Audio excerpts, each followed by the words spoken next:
이번 시간에는 오미자 재배 방법에 대해서 말씀드리겠습니다. 이제 실제로 여기서부터가 본격적인 오미자 재배 방법이 되겠는데요. 자, 오미자의 먼저 묘목 생산에 대해서 먼저 말씀드리겠습니다. 오미자는 열매 안에 씨앗이 2개 들어 있습니다. 그래서 오미자를 먼저 숙성을 시킨 후에 껍질을 벗겨서 열매만을 따로 채취를 합니다. 그래서 이런 식으로 종자를 만들고요. 그래서 종자를 파종하게 됩니다. 그리고 볏짚을 멀칭해 놓게 되면 다음 해에 이렇게 묘목이 생산됩니다. 실제로 오미자 묘목을 생산하는 시기는 11월에 식재를 해서 4월 달에 이런 식으로 순이 나오고 11월에 서리를 맞게 되면 잎이 다 떨어집니다. 그때 오미자 묘목을 채취해서 그 묘목을 이식해서 심는 방법이 되겠습니다. 자, 그래서 여기서 이런 식으로 오미자 묘목을 생산을 해내면 약 50주에서 100주 정도 묶어서 오미자 묘목을 판매를 하게 됩니다. 실제로 여기서 말씀드리면 오미자 종자부터 오미자 열매를 얻는 데까지는 3년의 시간이 소요가 됩니다. 오미자는 식재하고 1년 차 때에는 꽃이 피지가 않습니다. 그렇기 때문에 열매가 생성이 되지 않고요. 만약에 종자부터 생산되면 묘목 생산 1년, 또 식재하고 1년 동안까지 오미자 열매가 생산되지 않기 때문에 2년의 시간 동안은 키우기만 하는 겁니다. 그래서 시간을 조금이라도 단축시키기 위해서 오미자 묘목을 구매해서 식재를 하게 되면 1년을 단축시킬 수가 있는 겁니다. 그래서 오미자 묘목을 이런 식으로 여러분들이 구입을 해서 쓰게 되는데요. 오미자 우량 묘목 같은 경우는 지재부 굵기가 3mm 이상인 것, 즉 땅에서 작물이 이제 줄기가 시작되는 부분, 그 부분의 굵기가 3mm 이상 된 겁니다. 그리고 눈과 눈 사이가 짧은 것이 좋고요. 눈과 눈 사이가 길다는 것은 밀식 재배했다든지 아니면 비료를 많이 주었던 것이기 때문에 좀 피하는 것이 좋습니다. 그리고 지재부에 보았을 때 동해나 또 병해충을 갉아먹은 흔적이 없는 것, 그런 부분을 선택해서 구매하시는 것 좋습니다. 실제로 우량 묘목이라고 해서 한 주에 500원, 1000원 이런 것들을 판매하는 것들도 있는데요. 시장마다 다를 수도 있지만 평균 250원, 300원 이 정도 수준으로 판매가 되는 걸 구입하시는 것이 좋습니다. 그리고 묘목이 실제 들어가는 양은 한 300평 정도의 1000주 정도가 소요된다는 것을 확인할 수가 있습니다. 그리고 만약에 가을에 주로 오미자를 심지만 이 오미자를 사서 나는 가을에 심지 못하고 봄에 심어야 된다. 사정상 그렇게 되면 이 묘목을 가식해 놓으셨다가 내년에 다 뽑아서 식재를 해주시면 됩니다.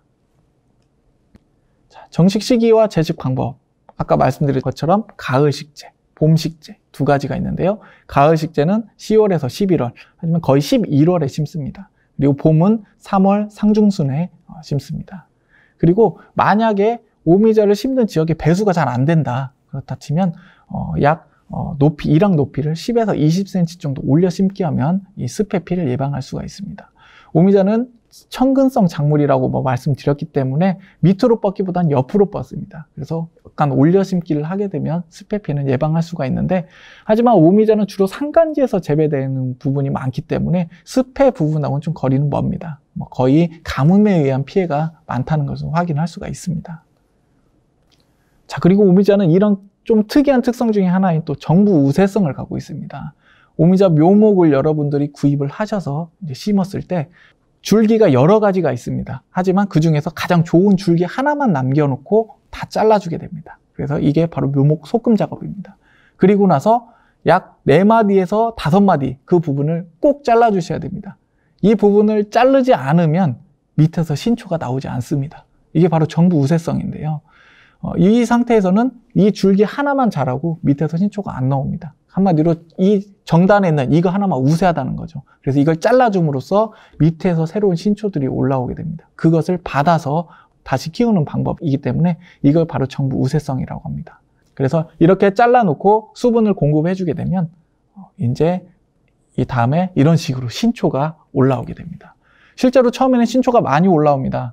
그래서 이것을 어떤 걸 올려야 되나, 여러분들이 봤을 때 가장 적절하고 생각되시는 것 2개 정도만 올리시면 됩니다. 그 이상 올리시면 절대 안 됩니다. 여기 있는 오른쪽 사진을 보시면 여러 줄기를 다 아깝다고 다 유인을 해 놓으셨는데 이렇게 되면 암꽃을 보실 수가 없습니다. 양분을 나누면 절대 안 됩니다. 오미자는 햇빛, 양분에 따라서 암수가 결정된다고 했는데 이런 식으로 줄기를 다 올리게 되면 양분을 다 나눠 가져야 됩니다. 그러면 숫꽃이 대부분 피기 때문에 꼭 2줄기 정도만 유인하고 나머지 줄기는 올라오는 것들은 계속 다 잘라서 더 이상 올라오지 못하게 해야 됩니다. 실제로 이렇게 했을 때 2줄기 정도 유인해놓고 주변을 다 부직포로 덮어버리게 되면 올라오지 않기 때문에 신초가 올라오는 것을 좀 예방할 수 있습니다. 하지만 그걸 뚫고도 올라오는 것들이 있는데 그런 것들을 꼭 잘라 주셔야만이 양분이 나눠지는 것을 좀 막을 수가 있습니다. 자, 이제 신초가 2줄기 정도 올라왔다 싶으면 이때부터가 이제 전정을 일부 해줘야 됩니다. 그래서 이외에 있는 잎 줄기를 제외하고 밑에 부분들은 잎을 다 훑어줍니다. 잎이나 잔줄기들을 다 없애고, 그리고 오른쪽으로 오이망을 감겨놔 주시면 그때부터는 오이망을 감고 올라가게 됩니다. 만약에 왼쪽으로 감아 놓으시면 다 풀려버리기 때문에 꼭 오른쪽으로 시계 방향으로 해서 감아서 올려주셔야 된다는 점 말씀드릴 수 있겠습니다. 자, 그런데 만약에 신초를 받아 올렸는데 이게 풀려서 땅에 닿았다거나 아니면 신초 끝이 저런 식으로 고사해서 죽어버렸다. 자, 이런 때는 어떻게 해야 되느냐? 그냥 놓아두시게 되면 어차피 옆에서 새로운 신초가 나와서 다시 감고 올라갈 겁니다. 하지만 그것보다 밑에서 신초는 계속 올라온다고 말씀을 드렸습니다. 차라리 새로운 신초를 받아 올리고 지금 있는 신초를 잘라서 없애버리시는 게 낫습니다. 새로 받아 올리는 신초가 자라는 속도가 더 빠르기 때문에 이렇게 됐다 싶으시면 잘라서 과감히 없애버리시고 다른 신초를 받아서 올리시면 됩니다. 그리고 이 유인 분량이라고 오른쪽 사진을 해놓았는데 이 부분은 초보 농가에는 좀 어려운 부분입니다. 이 부분은 오미자는 어차피 오이망을 타고 올라가기 때문에 오이망이 마른 목골입니다. 그래서 가다가 어느 쪽으로 꺾을 수 있습니다. 하지만 이렇게 꺾이게 되면 저 꺾인 모서리 부분에서 또 새로운 신초가 올라옵니다. 그러면 또 양분을 나누는 거죠. 한 줄기에서 둘로. 그래서 실제로 선진 좀 농가들은 저걸 풀러서 다시 일자로 맞춰줍니다. 하지만 저것도 공식이 있습니다.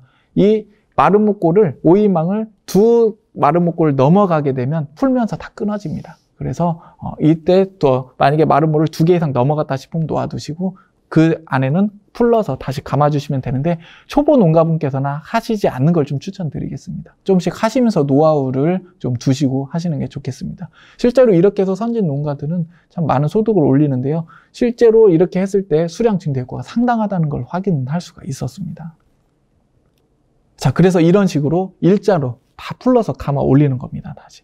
그래서 선진 농가는 가보니까 이렇게 유인해야 될 시기에는 거의 컨테이너 박스를 갖다 놓고 그 안에서 사십니다. 그래서 계속 주위를 보면서 이걸 풀어서 감아 올리고 결국 내가 지는 농사에 어느 정도 투자했느냐가 소득 증대로 온다라는 부분을 저도 가서 보고 확인할 수 있었고, 아, 이렇게 하면 좋겠으나 초보 농가분들 처음부터 이렇게 하는 건 좀 어려움이 있고 하시면서 노하우를 키워가시면 좋을 것 같습니다. 자, 이렇게 재배해 가시면서 이제 유인 작업을 하시게 되면 5월이 되실 거고요. 이제 6월 시점부터는 1년생 때는 꽃이 피지 않기 때문에 비대기는 없습니다. 2년생에 해당되지만 이제 전체적으로 다 동일한 조건으로 봤을 때 이 6월, 7월이 가장 중요한 시기입니다. 이때가 가장 영양적으로 불균형한 시기이고 그렇기 때문에 추비도 해야 되고 또 장마가 겹치기 때문에 병해충도 많이 발생하는 시기가 되겠습니다. 그래서 이때 시기의 관리가 내년을 결정하게 됩니다. 그래서 이때 가서 보시면 이때 신초의 생육도 완료가 됩니다. 결국에 내년에 열매가 맺을 신초가 올해 6월에서 7월 이때쯤에 결정된다는 거죠. 그래서 가서 보면 내년엔 이 농가에서는 암꽃이 많이 피겠구나, 또는 수꽃이 많이 필 것 같네, 이렇게 확인을 할 수가 있습니다. 그래서 이 시기 때 꼭 관리를 잘 해주셔야 된다는 점 말씀드리겠습니다. 자, 그래서 이때 추비를 주게 되는데요. 밑거름은 3월 하순, 그리고 웃거름은 6월 하순에서 7월 하순, 이 두 시기로 나눠서 주게 됩니다. 그래서 오미자는 다비식물이기 때문에 1년생, 또 2년생, 3년생 이상 갈수록 비료량은 계속 증가하게 됩니다. 그리고 웃거름도 역시 동일하게 되고요. 그리고 웃거름 같은 경우는 한 번에 주지 마시고 2번으로 나눠서 준다든지 이렇게 해서 양분 공급을 해주시되 7월 하순까지는 마무리를 지셔야 되는데 오미자는 7월 하순 이후부터는 이제 성숙기에 도래하게 됩니다. 근데 성숙을 해야 되는데 비료를 투입해서 계속적으로 생장을 시키면 안 되거든요. 그래서 이 7월 하순까지만 꼭 추비를 해주시고 여기 있는 표준 12량은 맞추시되 여러분들은 토양 분석을 통해서 거기에 맞는 비료 투입을 해주시면 되겠습니다. 자, 이번 시간에는 오미자 재배 방법에 대해서 말씀드렸습니다.